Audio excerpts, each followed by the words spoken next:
Die Hard 5, which is the worst Die Hard movie. Now, I've done individual reviews of all the previous Die Hard movies. This is the finale to this series. This is a series I wanted to do because A, I recently bought all the Die Hard movies, and B, I was very sad that Bruce Willis retired, so it kind of wanted to give me an excuse to watch some Bruce Willis movies. I watched 12 Monkeys recently. I watched um, the Die Hard movies. I watched Unbreakable, so it's kind of made me less sad. Um, but this one brought me right back to my sadness because, well, this movie's dog shit. The other Die Hard movies, well, I don't think 2 holds up that well, are fine. The first one's a great movie. The second one is kind of a dated 90s action movie that's fun.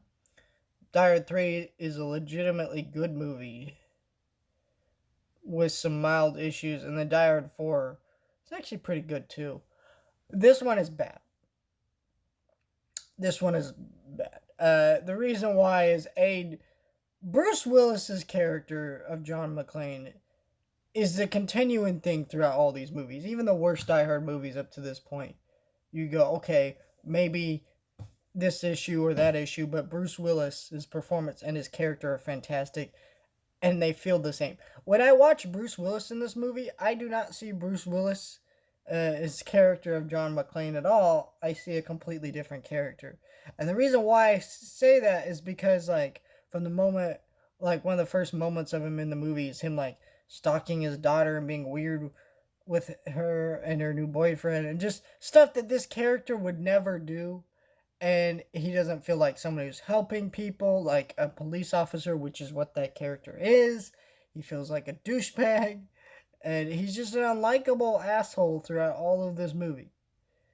And I think there's no other way to describe his character than that in this movie. Um, the action in this movie is also very poorly filmed and communicated. And I didn't like the look of Die Hard 4. I thought it looked pretty meh. But Die Hard 4, at least, like like the action was good, just the look of the film was bad. But the look of this movie's action is horrible, and then the way the actual movie itself looks is also horrible. So there's just nothing good about this movie. It's just a unbelievably just awful movie. I don't even understand what the point of making this a Die Hard movie was, because it could have been called anything, because it doesn't feel like a Die Hard movie. The plot is confusing, doesn't make a lot of sense, and there's just no reason for it. And I believe this is one of the longest Die Hard movies, actually. And it's just awful. And there's just no reason to ever watch this movie. Just terrible piece of shit movie. End of story.